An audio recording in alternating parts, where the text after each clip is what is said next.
19th century Appalachia was a land of ridges and shadows, where hollows swallowed whole families and roads often ended in mud. In those mountains lived the Fugates, a name that whispered through Kentucky with something more than ordinary frontier survival. Their skin was blue. Not pale, not bruised, but tinted with a cobalt shade that made neighbors stare and travelers spin tales. Children were born with faces the color of twilight. Men farmed their cornfields with lips like blueberries. Women carried baskets to church with hands that looked dipped in indigo dye. The mountains made secrets last. Isolation meant the same names appeared again and again on marriage records: Smiths, Stasis, Fugates, bloodlines looping back upon themselves. Somewhere in that loop, a recessive gene carried silently by both parents collided, and suddenly an entire branch of humanity looked as if the sky had pressed its color into their veins. Doctors puzzled. Locals gossiped. Outsiders called them the blue people of Kentucky. For the Fugates, it was simply life. They worked, they worshipped, they raised children. But the shade of their skin meant they were always half legend, half warning. At once healthy and marked, ordinary and unforgettable. As decades passed, the story deepened. Some saw them as proof of inbreeding, others as medical curiosities. In truth, their condition, methemoglobinemia, was neither curse nor miracle. It was blood chemistry gone slightly astray, turning hemoglobin into a pigment that starved tissues of oxygen just enough to change their color, not their strength. What began as whispers in the hollows became headlines in the 20th century. Doctors from faraway cities drove the winding mountain roads to see for themselves. Nurses recorded cases that felt like folklore. And when treatment came, it worked like a conjuring trick. A small injection could turn a patient's skin from blue to pink within minutes. Tonight we travel into those valleys, through genealogy and science, folklore and stigma, to meet the Fugates and understand how one family became America's most colorful medical mystery. If you find this tale as haunting as we do, remember to like, subscribe, and ring the bell, because the bluest family in America is waiting. Eastern Kentucky in the early 19th century was a country of steep folds and green silence. Long, forested ridges shouldered the sky, narrow hollows held cabins, corn patches, and creeks whose names felt half-story, half-warning, Troublesome Creek among them. Roads were more intention than infrastructure, rutted traces that washed out in spring and froze hard in winter. A handful of towns, Hazard among the nearest, offered mills, markets, a courthouse, a church. But for most families, life condensed into the hollow itself. Neighbors were kin, and news traveled by footpath faster than by paper. Geography drew a tight circle around daily life, and that circle, year after year, shaped who married whom. Into this landscape came a man remembered as Martin Fugate, settling near Troublesome Creek around the 1820s. Little about his arrival was remarkable by frontier standards: clear land, raise a house, barter labor, gather in winter to shell corn and tell stories. He married Elizabeth Smith, whose family roots reached into the same hills. Over time, their name joined the roster of Appalachian surnames that threaded the valleys: Smiths, Stasis, Combses, Richies, clusters of kin arranged more by watershed than by map. None of them could have known that somewhere, quietly folded into their blood, both Martin and Elizabeth carried the same recessive trait. The hills did what hills do, they made distance without miles. A trip that on flat ground might take an hour became an all-day affair of switchbacks and fords. Ministers rode circuits, but many children grew up seeing more cousins than strangers. When a family's sons looked for wives, they looked within the boundary of creeks they could cross and ridges they knew how to read. County registries from the period show the pattern plainly enough: surnames pairing in repeating combinations, marriages linking households that were already linked by work, land, and Sunday benches. In population terms, eastern Kentucky was a set of small, semi-closed gene pools separated not by belief but by terrain. In the Fugate household, the unusual surfaced not as a catastrophe but as a color. A baby arrived with a bluish cast that lingered past the first days. Then another child, and another. The shade lived in the lips, the nail beds, the thin skin at the temples, sometimes dusky, sometimes striking, depending on the cold and the season and how hard a boy had run. Yet the children grew, took chores, learned letters when letters were available, and whispered jokes about their own complexions the way children always do. In a world accustomed to hardship, the blue was not, at first, a thunderclap, it was an oddness that stayed. Neighbors noticed, neighbors talk. In communities where the census taker might visit only now and then, the currency of understanding was observation. Those Fugate young'uns are blue, someone might say at a quilting or a courthouse day. The observation would move down creek and up hollow, trimmed or enlarged by the teller's sense of wonder. There were other marks that made families memorable, an uncle who could set a broken arm, a grandmother who knew plants by touch, a man who carved a fiddle that sang sweeter than money. In time the blue became the Fugate signature.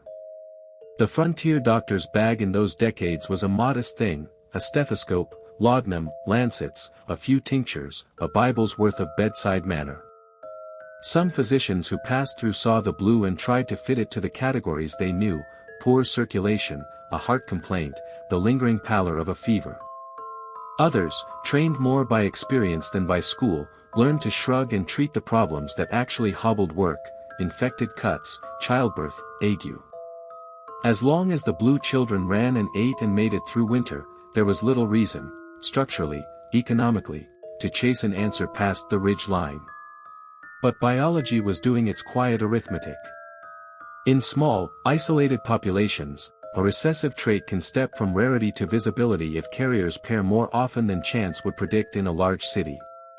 The hills had set the stage: limited mobility, repeated alliances between a handful of families, and a social world in which marrying beyond your watershed could feel as foreign as crossing an ocean. Without anyone's intention, the probabilities began to stack. 2 carriers married, then their children, some carriers themselves, married into neighboring kin. With every generation, the invisible rule of the recessive, silent in one, visible in two, had more chances to express. The phenomenon didn't stay safely indoors. Winter church meetings meant lanterns, cold air, and long hymns. Children's lips deepened to a grape shade when the air bit.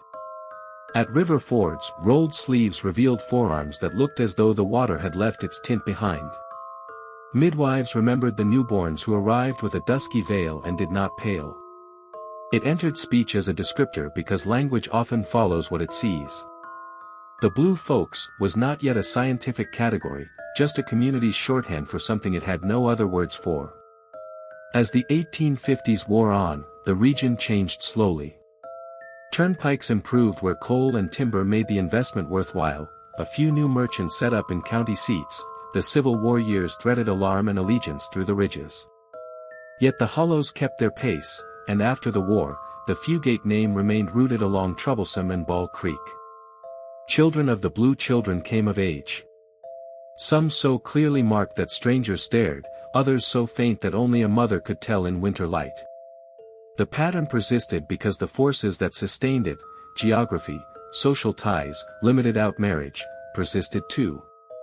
By the 1860s the nickname had begun to harden, first locally, then in widening circles as travelers carried stories outward. No printed medical explanation followed yet, the textbook language would not catch up for decades. But the case, if one can call a family a case, had congealed into folklore. The hills held a clan tinged with blue. In a region whose identity too often was written by outsiders as poverty and stubbornness, the Fugates were narrated as both wonder and warning. Wonder, because the body could do this and still plow, still sing, still bear. Warning, because the image of blood running in circles fit easy to stereotypes about mountain life. What the family had, of course, was not a moral failing but a biochemical quirk, hemoglobin oxidizing into a form that colored skin while leaving strength enough for work. But that understanding lived in no cabin dictionary yet. For the people of Perry County, what mattered was whether the corn came in and the roof kept out rain. For the Fugates, what mattered was that they belonged where they lived. The blue invited questions, it also invited a closing of ranks. Kin married kin because kin were present, the hills, for better and worse, made that true. From this crucible, a geography of isolation, a society of overlapping kinship, and a quiet recessive trait, America's most unlikely color story began. The elements were all in place by mid-century, a founding couple who shared the same hidden gene, a set of neighboring families that would knit and reknit the trait into the lineage, and a landscape that kept the experiment going, unplanned, for generations. Before the era of laboratory assays and enzyme names, the mountains had already written the preface in creek water and church pews. When mountains and rivers penned families in, bloodlines tightened, and the color blue became a visible inheritance. Along Troublesome Creek and Ball Creek, kinship mapped more faithfully than any surveyor's chain. The ridges set the borders, but names set the neighborhoods: Fugate, Stacy, Smith, Ritchie, Combs. A child could walk from one porch to the next and trace a cousin at almost every stoop. You could tell where someone belonged not only by their fence line or the sound of their dog but by which row of benches their family filled on a Sunday and where their people lay in the hillside cemetery. In that lattice of marriages and baptisms, the blue traveled, sometimes boldly, sometimes in a faint winter tint that only mothers and midwives noticed. The story was always told with faces first. Someone would begin with a gesture, 2 fingers tapping the lips or the hollow at the temple, then a name, Zachariah, or Luna.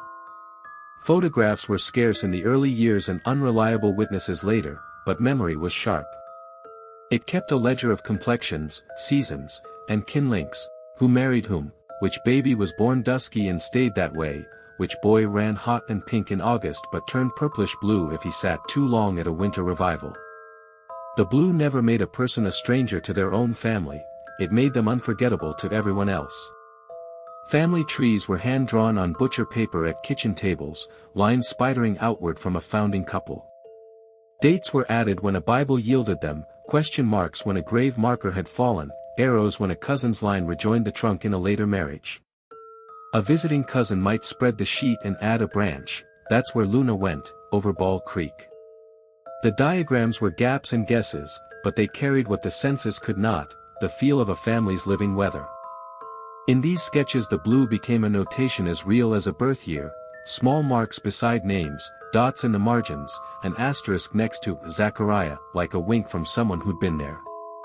Zachariah lived large in the retellings.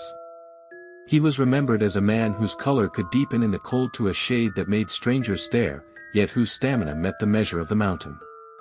He plowed, cut timber, carried sacks of corn, raised a roof for a neighbor. If a description turned admiring, it was because strength silenced pity. In some versions of the story, his laughter was part of the portrait, in others, his quiet was.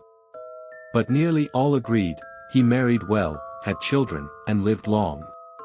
Blue did not shorten his reach. Luna's name arrived in almost every conversation that turned toward the family's color.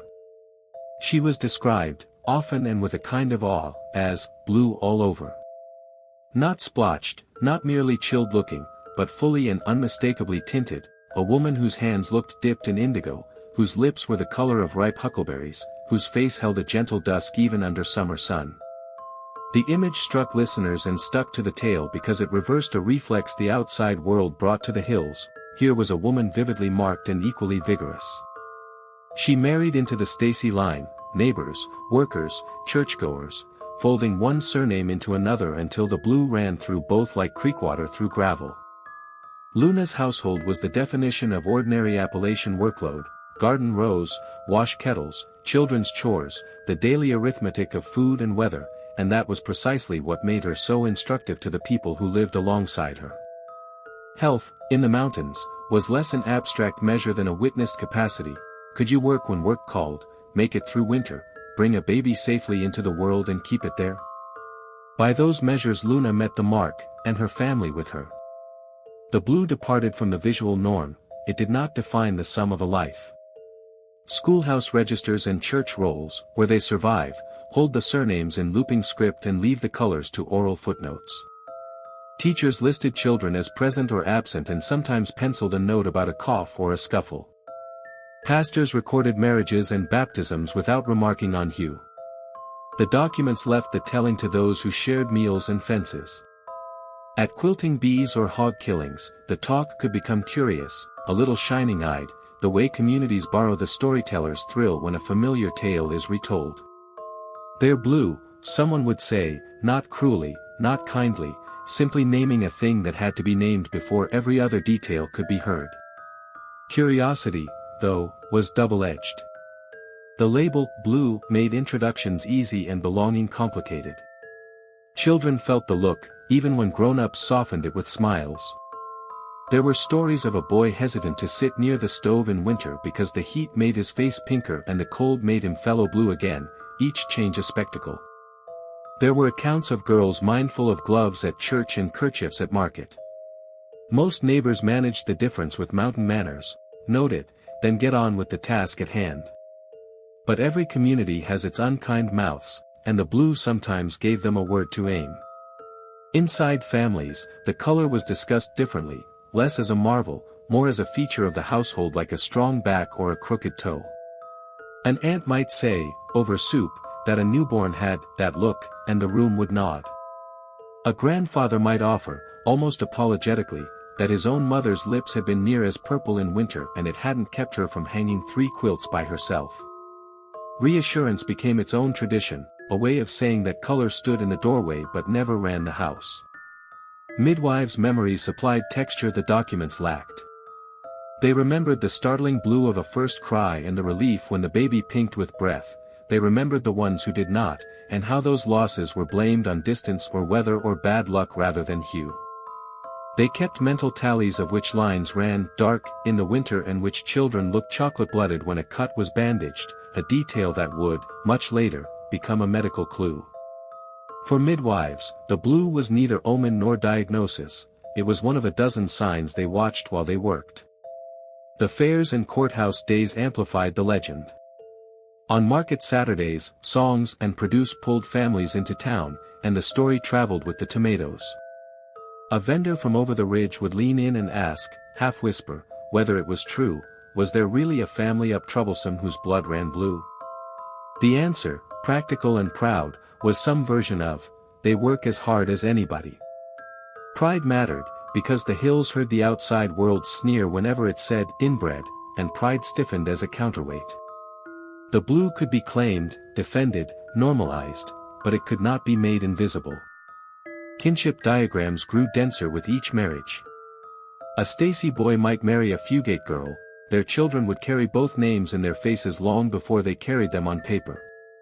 When a Combs daughter married into the line, an aunt would murmur, that'll smooth the color some, and sometimes it did, sometimes it didn't. Chance is stubborn. 2 carriers can make a child who looks like neither parent in tint and exactly like both in the tilt of a smile.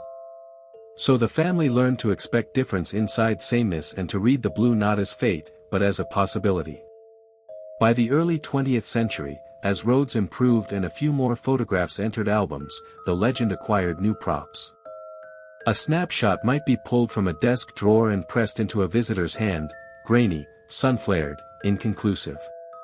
You can't tell in this light, someone would apologize, then tell the story anyway, because the image was less persuasive than the life that surrounded it. And always the names, Zachariah. Luna. A cousin whose fingers purpled when he fished barehanded in April. A great-aunt whose cheeks deepened to plum when she hurried up the ridge and laughed as she caught her breath. Through all of it, fertility and longevity stayed central to the counter-narrative, because they contradicted the whisper that blue meant broken. Long-lived and fertile, was the phrase neighbors used without medical fanfare, and it was meant to close a case. These weren't curiosities, these were people whose babies lived to have babies, whose hands built and cooked and healed. When a doctor later insisted on calling the phenomenon a disease, the families bristled at the word even as they welcomed the explanation. The label felt like an outsider's category foisted onto an insider's life. The genealogy, then, was not merely a record, it was a defense. It said, here are our bonds, our births, our buryings, here is the pattern by which we care for one another. The blue threaded through it like a dyed warp in a homespun cloth, sometimes obvious, sometimes disappearing into the weft, always part of the fabric. Outsiders might come and go, pinning the story to headlines or folding it into campfire novelty. The people whose names were on the lines kept their own version, grounded in work, weather, and kin. Over time, as outmarriage widened the circles and the roads invited strangers in, the blue thinned. The family trees added new surnames that arrived with trucks and pay stubs from mines and mills in neighboring counties. Some branches wandered, settled elsewhere, and sent back photographs with city backdrops. The legend remained, parceled into told-again episodes for children and visitors, anchored by the same faces, Zachariah, Luna, and a dozen others less famous but equally dear. Each retelling carried a small ache for the way names can become symbols and people can become stories. Yet the stories were not enough. Even the most careful genealogy could not explain why a woman's hands were blue in winter and nearly pink by August, why a cut bled brown, why an injection, so rumor had it, could turn a face from indigo to rose in the span of a hymn. The family could chart the who and the when and the with whom. They needed someone else to name the how. To understand the legend fully, you had to look beneath the skin, into the blood itself. In ordinary blood, hemoglobin is a busy courier. Each molecule holds iron in a ferrous state that latches onto oxygen in the lungs and then, crucially, lets it go in the tissues. The rhythm is reversible by design: bind, travel, release.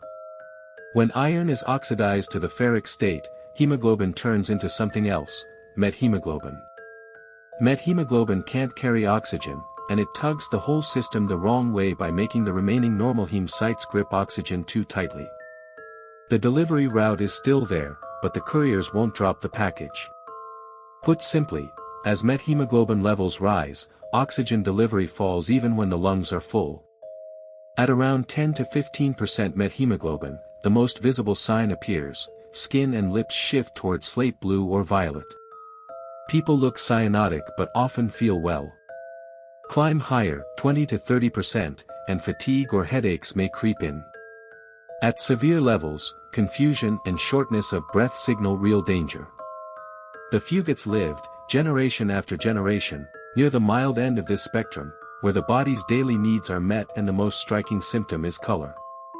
Why the color? Blood with significant methemoglobin looks chocolate brown rather than bright red and doesn't redden with air exposure the way normal blood does. In fingertips, lips, and the thin skin of the face, where capillaries lie close to the surface, the altered hue shows through. Cold weather magnifies it, peripheral vessels constrict, flow slows, and the blue reads darker. That winter deepening that neighbors noticed had a biochemical cause. Normally, our cells keep methemoglobin low with an in-house repair crew. The key mechanic is an enzyme called NADH cytochrome B5 reductase, historically nicknamed diapherase. Its job is to borrow electrons from NADH and hand them to ferric iron, returning it to the useful ferrous state. In the Fugate line, this enzyme's activity was markedly reduced because both parents in certain pairings carried recessive variants of the gene, now known as CYB5 or 3. A single copy, being a carrier, doesn't cause visible problems, 2 copies do, and the blue appears.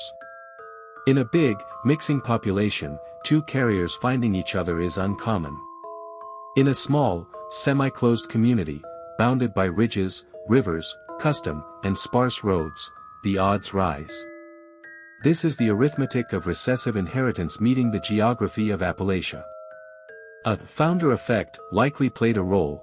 One or a few early settlers introduced the variant, genetic drift and repeated marriages within neighboring families raised its local frequency. No intent, no curse, just the math of who lived close enough to love and wed. Congenital methemoglobinemia from CYB5 or 3 deficiency comes in 2 broad forms. The common, erythrocyte-limited, type, often called type 1, primarily affects red blood cells. People are cyanotic but otherwise develop normally and can live long, vigorous lives, the Fugate pattern. A rarer, generalized, type 2, impairs the enzyme in many tissues and causes serious neurologic problems. That dire picture does not match the Fugates. Their household showed a consistent, milder phenotype, striking color, ordinary strength. Not every blue story is inherited. Certain drugs and chemicals can oxidize hemoglobin, nitrates in contaminated well water, aniline dyes, benzocaine sprays, dapsone, and others. That's acquired methemoglobinemia, which can strike anywhere and often resolves when the trigger is removed. The Fugates pattern, appearing in infancy, recurring across generations along specific lines, and persisting independent of exposures, points squarely to the congenital, recessive route. Diagnosis today is tidy, a co-oximeter measures methemoglobin directly. Even a standard pulse oximeter can hint at the problem by stubbornly reading in the mid-80s regardless of supplemental oxygen. In the 19th and early 20th centuries, diagnosis was observation and inference. Midwives and doctors noticed the telltale chocolate-brown blood. Families learned that warmth and exertion could shift the shade a little but never erase it. The mountains had a name, blue, long before the journals had a mechanism. Treatment, when needed, is elegant in its simplicity.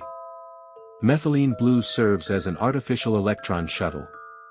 Inside red cells it is reduced, via NADPH, to leucomethylene blue, which then donates electrons to ferric iron, flipping methemoglobin back to functional hemoglobin. The effect can be dramatic. Within minutes of a small intravenous dose, lips pinken, fingertips lighten, and the face looks as though someone has dialed color back toward summer. It feels like magic, it's pure redox chemistry. There are caveats. If a person has G6PD deficiency, their cells struggle to make NADPH, methylene blue may work poorly and can even precipitate hemolysis. In such cases, or when symptoms are mild, supportive measures, oxygen, and sometimes high-dose vitamin C, a slower reductant, are preferred. Infants, pregnant patients, and people on certain serotonergic medications also demand care in dosing and monitoring. But for the classic type 1 congenital pattern, methylene blue turns the key in the lock that biology left ajar. Why did the Fugates thrive despite the tint? Because most of the time their methemoglobin levels hovered in a range that alters appearance more than capacity. The body compensates, by making a bit more hemoglobin, by shifting blood flow, by simply living at a steady clip suited to its oxygen economy. Work in the fields, hauling timber, childbirth, winter sickness, the measures by which mountain life judged health, were not beyond them. The color was a headline, the day-to-day was proof. There's a human wrinkle worth noting: color changes identity, even when it doesn't change ability. The science explains the hue, it doesn't erase the social weight of being visibly different. That's why a strictly medical paragraph, iron states, enzyme names, reductive pathways, belongs inside a story about families and place. In Troublesome Creek, blue was not a laboratory finding, it was a label you carried to church and to market, through courtship and kin-making. Explaining the chemistry is part of restoring dignity to the telling. By the mid-20th century, as highways cut across ridges and clinics gained better tools, the theory hardened into certainty. A recessive enzyme deficiency in a population shaped by isolation, a visible phenotype that startled outsiders but rarely harmed the people who bore it, a treatment that could reverse the color in minutes and, in doing so, prove the mechanism in the most public way a medicine ever can, before and after, right there in a face. The map of causes was clear enough on paper, but someone still had to drive those mountain roads, draw the family trees, take the blood, and watch blue turn to pink. Enter a Lexington hematologist and a Hazard County nurse in the 1960s. The story leaves the hollows and takes to the road the moment a young hematologist in Lexington hears a rumor. It is 1960, and Madison Kewin III, newly at the University of Kentucky Medical Clinic, keeps catching the same whisper from eastern counties: there's a family in the mountains whose skin runs blue. For a blood doctor, the rumor is a flare. He starts driving the long arc between Lexington and Hazard, a route of switchbacks and coal trucks, a geography that explains as much about genes as any textbook can. In Hazard he finds an ally, Nurse Ruth Pendergrass, big-hearted and unflappable, who has seen, with her own eyes, a woman whose face and fingernails turned almost indigo in winter cold. She has been trying to interest physicians in the blue families for years. Together they form a team, the university specialist and the county nurse, one bringing essays and hypotheses, the other bringing trust and directions that maps don't show. Finding blue people, it turns out, isn't straightforward. Color deepens in the cold and fades with warmth. Those who've lived with stairs learn to time errands and church with the weather. Cawan and Pendergrass crisscross the hollers, knocking on doors, following cousinly leads, and learning the local lattice of names: Fugate, Stacy, Smith, Combs. Some days they catch a glimpse of someone looking blue on a ridge and scramble up, only to find the face has pinked by the time they arrive. Progress comes the way it often does in rural medicine, through patience, repeat visits, and a nurse whose word opens kitchens. Over time they persuade families to sit for histories and offer arms for blood draws. In the end, Cawan manages to collect samples from a sizable cluster of relatives, the beginnings of a dataset large enough to test a hunch and trace a pedigree. One account notes he obtained blood from 18 clan members, enough to map inheritance with some confidence. Back in Lexington, the tubes on his bench don't behave like ordinary blood. Under light, the color leans toward chocolate brown instead of bright red, and air exposure doesn't freshen it. It's a visual clue that matches what the mountains have long described: blue at the skin, brown in the vial. Cawan inventories possibilities. Abnormal hemoglobins. Cyanotic heart disease. Environmental oxidants. He keeps circling a newer, enzyme-based explanation that had been taking shape in the literature: congenital methemoglobinemia caused by a deficiency of an erythrocyte enzyme historically called diapherase, now known as NADH cytochrome B5 reductase. A few years earlier, public health physician E.M. Scott had tied inherited methemoglobinemia in Alaska Native populations to low diapherase activity and, crucially, to recessive inheritance. The mountains of Kentucky might be telling the same biochemical story in a different accent. If the enzyme is the problem, the genetics should look like a recessive: unaffected carriers marrying carriers, blue children appearing where small, semi-closed communities raise the odds that two carriers meet. That is exactly what Cawan and Pendergrass sketch as they sit at kitchen tables, turning family recollections into hand-drawn trees, Fugates looping through Stasis and Smiths, branches reconnecting where creeks and churches have long kept people close. The oral maps line up with the lab results. Those most vividly blue have the lowest reductase activity, those with only a winter tint show intermediate measures, unaffected kin sit at the high end. The mountain genealogy and the enzyme assay are two lenses on the same thing. The next step is both diagnostic and theatrical. If the color is methemoglobin, then a small dose of methylene blue, a drug that shuttles electrons and helps flip ferric iron and methemoglobin back to the oxygen-carrying ferrous state, should reverse the cyanosis before everyone's eyes. Cawan draws up the drug and gives the injection. Within minutes, lips lighten, fingertips pin-ken, and a face long accustomed to winter dusk warms toward rose. It looks like magic to a roomful of neighbors.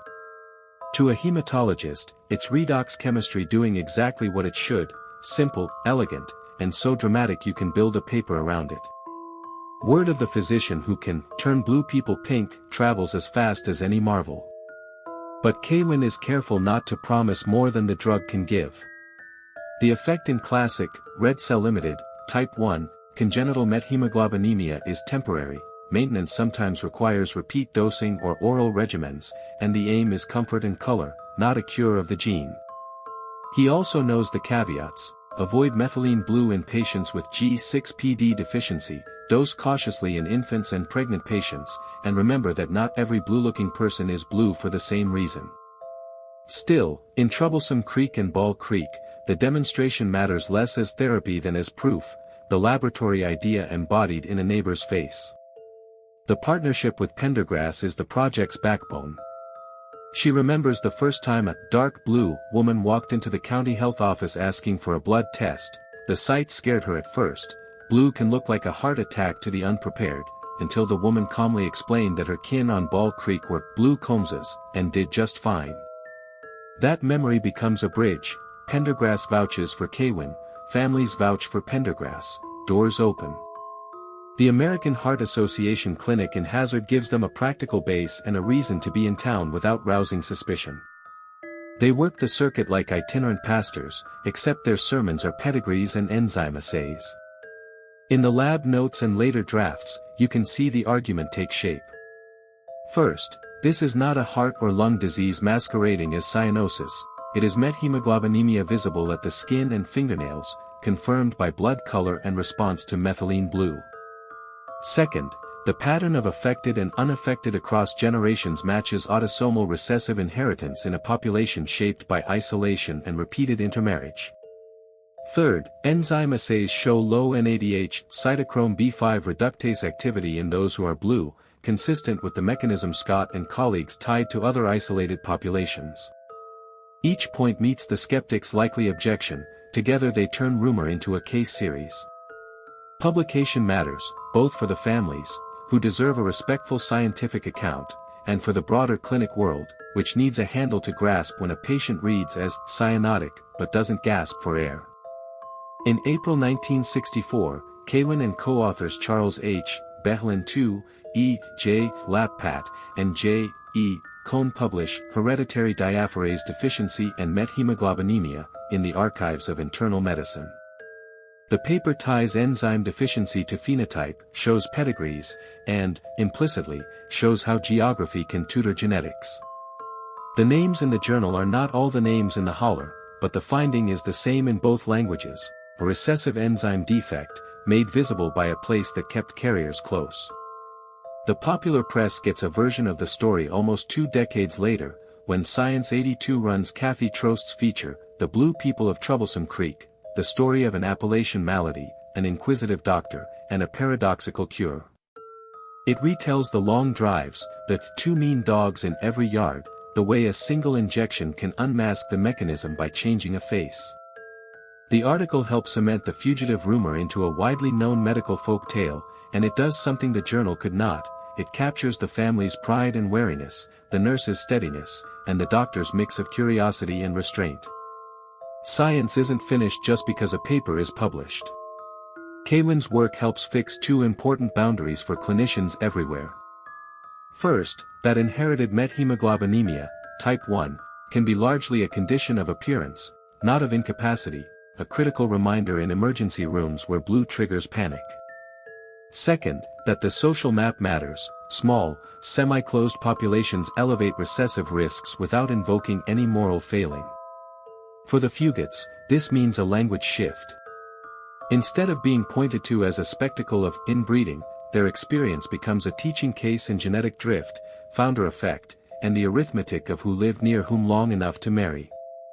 The investigation also clarifies what the blue is not. It's not a unique race, not a supernatural mark, not, in most cases, a sign of failing hearts. And it's not the only path to blue. Acquired methemoglobinemia from drugs or nitrates can tint anyone, anywhere.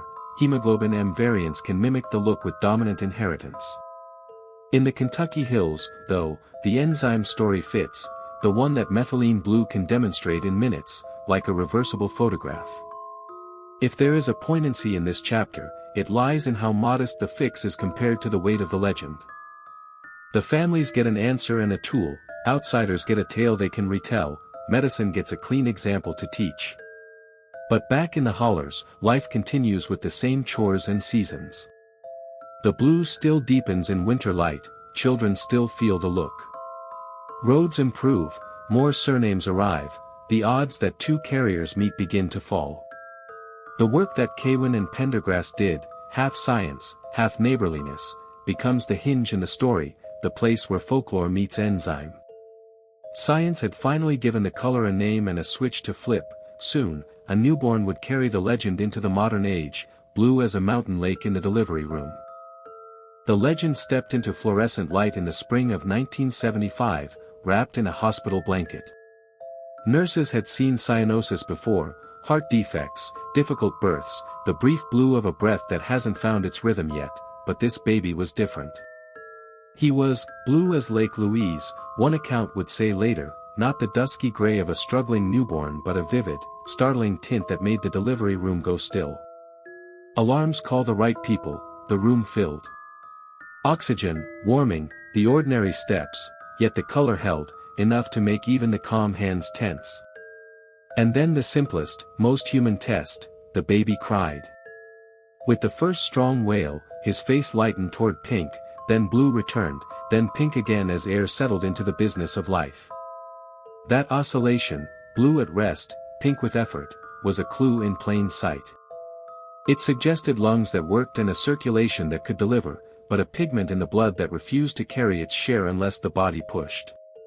Someone said, carefully, that the infant might have a rare blood condition. Someone else began the mental checklist of heart defects you can't miss. A pulse oximeter number that wouldn't climb high enough invited more worry. The room held its breath while the child found his. The father cut through the technical talk with a mountain sentence. He told the physicians there was blue in the family, that far back up Troublesome Creek lived an ancestor named Luna Stacy, vividly blue, long-lived, strong. The doctors paused. Stories from home usually don't settle a case, but this one did something crucial. It shifted the frame from emergency to explanation. If the color ran in a line that had already been mapped by a hematologist a decade earlier, then the boy's dramatic hue might be a benign echo of a chemistry the medical center could test, understand, and, if needed, treat. Blood draws in a newborn are delicate work, tubes hold stories. In this one the blood looked darker than the cherry red of a well-oxygenated sample, tending toward chocolate brown and stubbornly so even when exposed to air. That, too, was a sign. Tests ruled against the worst possibilities. The clinicians considered what the family lore had placed on the table, congenital methemoglobinemia, the same enzyme deficiency that had colored kin along Ball Creek and Troublesome for generations. The pieces fit the way a ridge line fits a map. A blue that brightened with crying, more oxygen passing through, parents healthy, the baby otherwise vigorous. If treatment was needed, the team had a tool. Methylene blue had already become the quiet star of earlier mountain stories, a small dose that could flip ferric iron and methemoglobin back to the ferrous state, restoring hemoglobin's oxygen-carrying power. In a fragile newborn, though, doctors move with caution. The first steps were watchfulness and supportive care. The boy's color shifted with breath and with the warmth of a mother's chest. A few days in, stabilized and feeding, he was less a puzzle than a child who had to be welcomed home with a story attached to his name. Newspapers and magazines love a tale you can headline in 5 words. Blue baby, old Kentucky kin. Reporters called, photographs were discussed and mostly declined, and the family measured every request against the baby's quiet needs. The shorthand that traveled was simple: the boy was born startlingly blue, related to Luna Stacy of the Troublesome Creek blue line, and would likely grow up like many of his kin, mostly pink, with a winter blue echo at lips and fingertips when the air ran cold. The case was framed as a last echo, because roads had improved, communities had mixed, and the recessive odds that once stacked so neatly in the hills were finally thinning. Growing up, Benji looked like any other child until weather or effort told the secret. On cold mornings, when breath steamed the air, a faint purple would edge his lips. If he gripped a snowball too long without a glove, the blue surfaced in his knuckles like ink, remembering where it came from. Family learned to treat the color the way their elders had, more as weather report than diagnosis. Teachers were told once, simply, so that gym class or a winter assembly wouldn't spark panic at the sight of a face a shade darker than expected. For the most part, the matter stayed within the family's circle of calm. The boy's pediatric visits furnished a 20th-century addendum to a 19th-century story, a chart with legitimate science to back the lore. A clinician could write, suspected congenital methemoglobinemia, CYB5R3 deficiency, likely type 1, family history positive, and be done with it until a cold snapped too hard or a dental procedure suggested a caution with benzocaine sprays.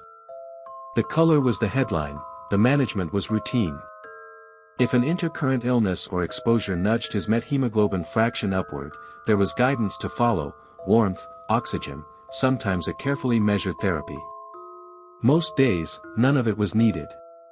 For the family, the symbolism carried weight. Here was a newborn who joined a lineage often turned into spectacle by outsiders and reclaimed by kin as proof of ordinary strength. His arrival linked the tidy enzyme name on a lab requisition to a grandmother's memory and a nurse's steadying presence in a county clinic a decade earlier.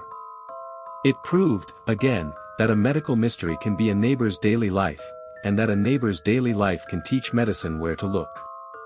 The media's lens can distort, but it can also correct. In the retellings that got it right, reporters emphasized that the condition was inherited and usually benign in the Appalachian pattern. They pointed out that the baby's blueness faded with crying because the oxygen gradient temporarily improved his color at the skin, not because his heart suddenly learned a new trick. They noted, sometimes with a touch of wonder, that the family's knowledge, names like Luna spoken in exam rooms, had been the first and best clinical clue. In those versions, the child wasn't a curiosity, he was the newest chapter in a medical case study that had finally gained respectful language. In a sense, Benji's birth was the pivot point that let the story exit the realm of distant folklore and enter modern memory.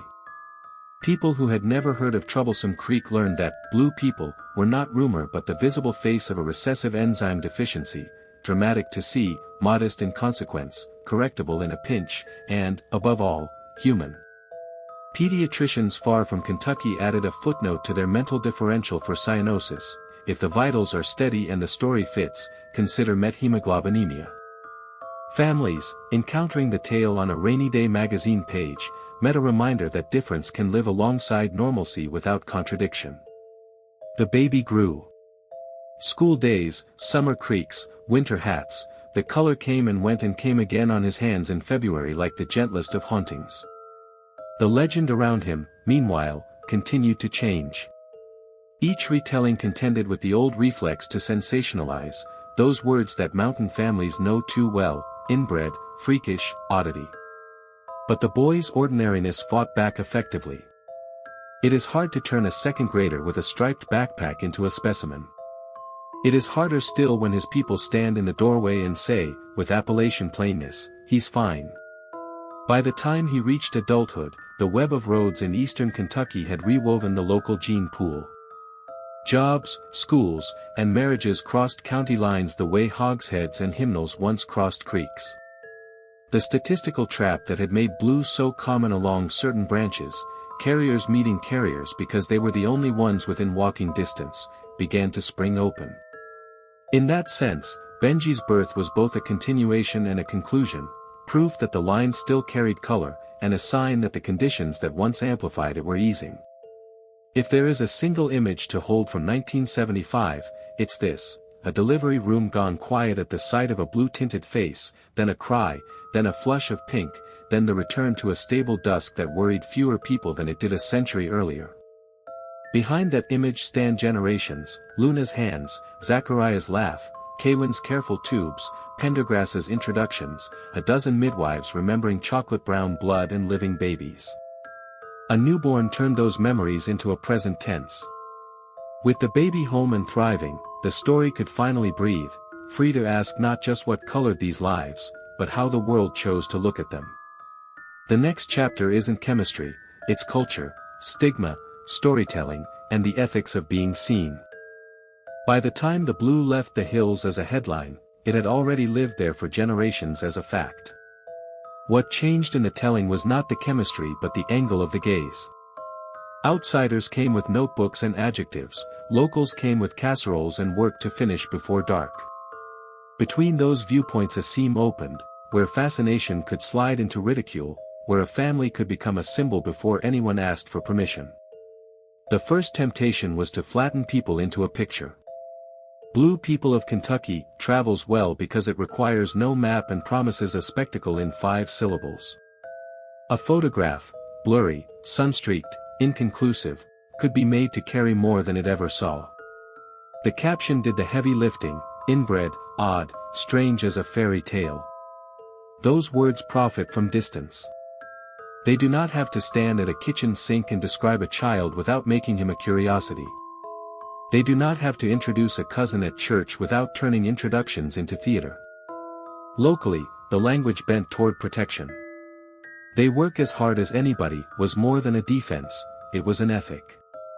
In a place where winter remembered names, ability outranked image.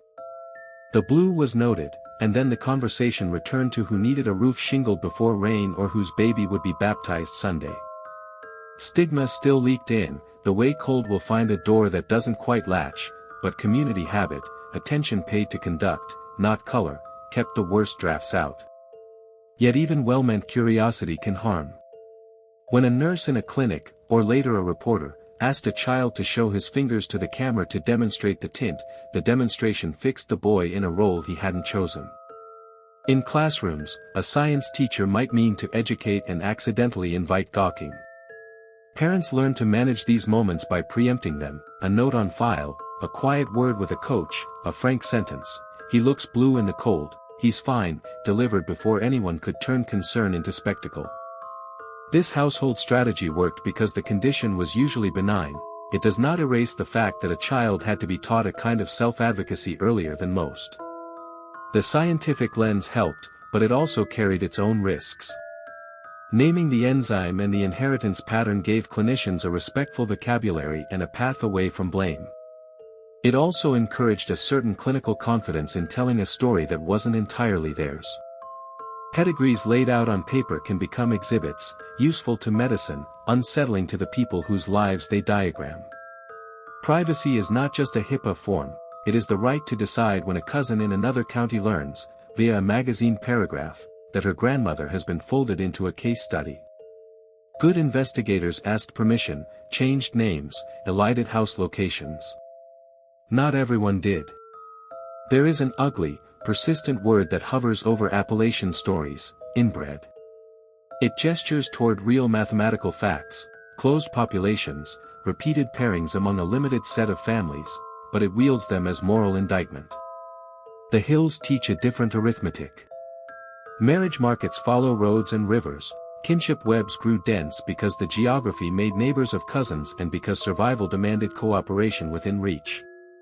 The right critique isn't of families who married where they lived, it's of the conditions, poverty, neglect by distant governments, extraction economies, that kept choices narrow.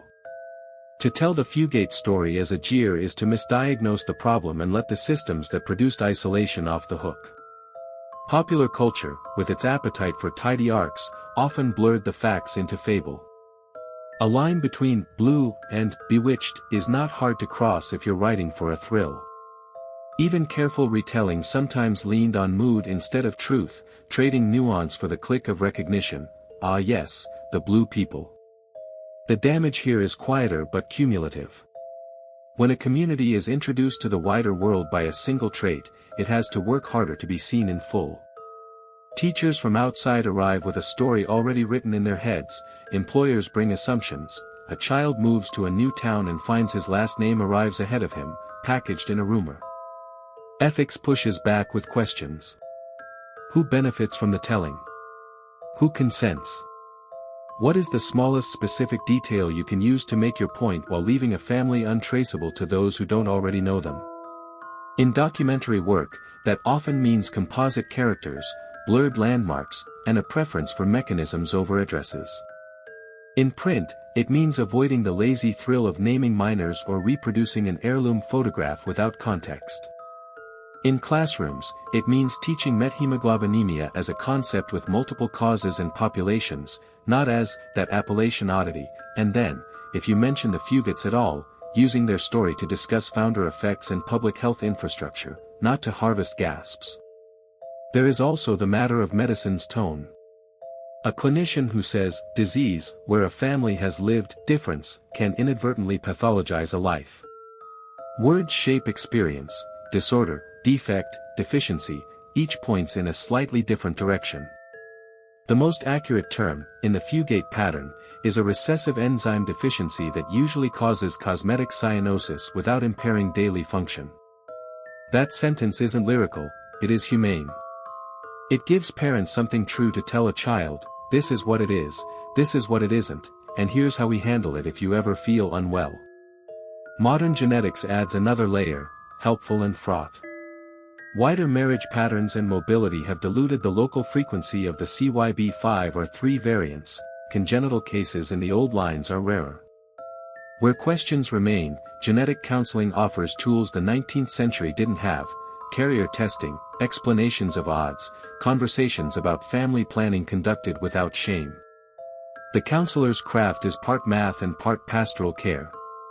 It names possibilities without assigning fault, situates a family in a global context where recessive traits exist everywhere, and reminds people that being a carrier is neither stigma nor surprise, it is one of the quiet facts of being human. The cautionary tale in this chapter is not, "Don't marry your cousin," said with a smirk, it is, "Don't mistake geography for character, don't confuse spectacle with understanding."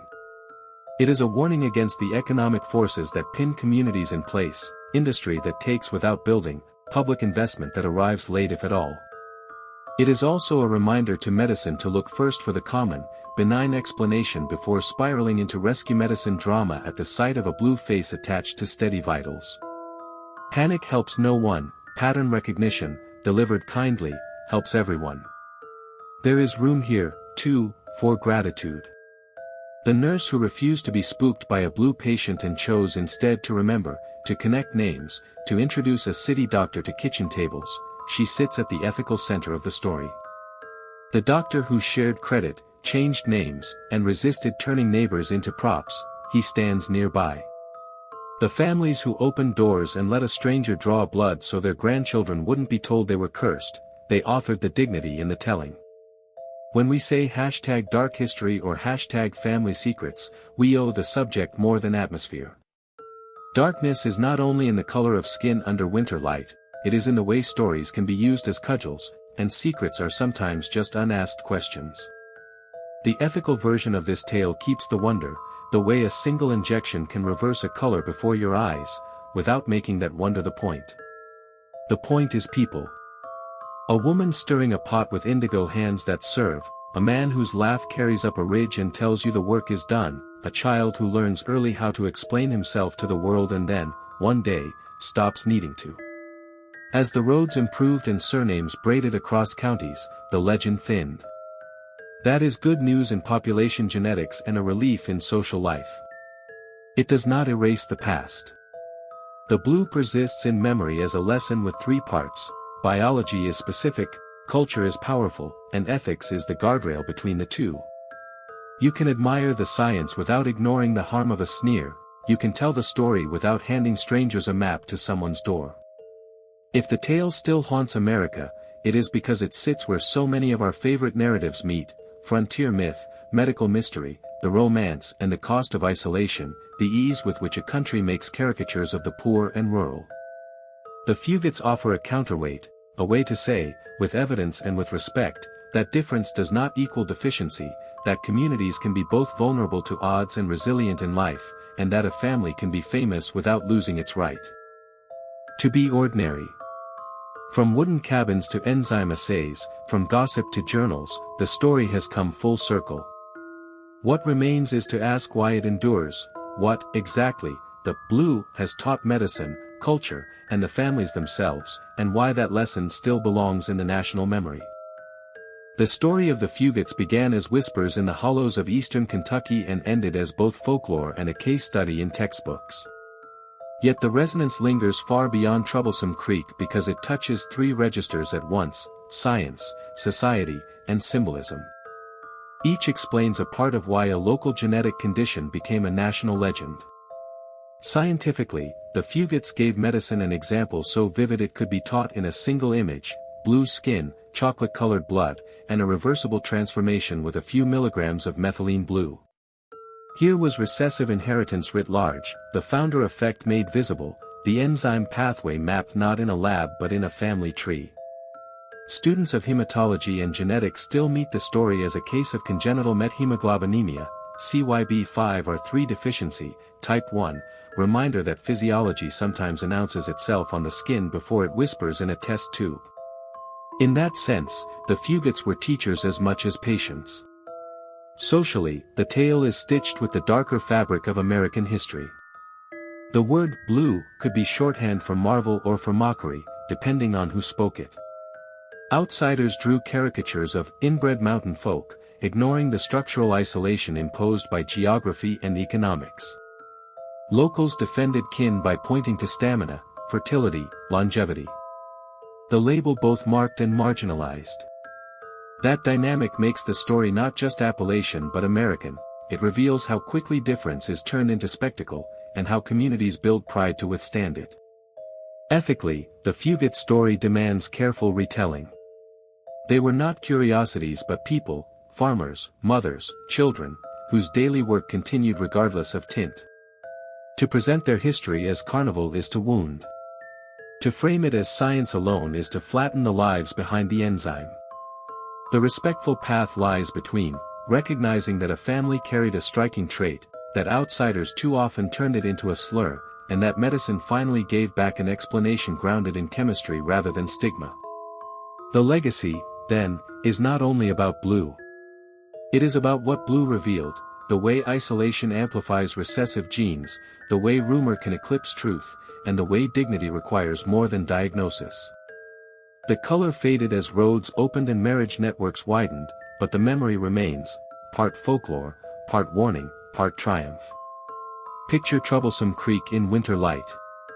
The water runs cold, a mirror for the sky. A man's hands, raw from work, hold faint purple at the knuckles. A child laughs, breath clouding the air, lips touched by dusk blue that vanishes when she runs. These images, ordinary yet uncanny, hold what the textbooks cannot, a reminder that behind every clinical phenomenon is a life, a family, a place. That is why the Fugates still haunt America. They are a story of color without curse, of science meeting folklore, of Appalachia teaching the world something about blood and inheritance. Their blue was never just pigment, it was a mirror, showing us how we see difference, how we explain it, and how we choose to remember.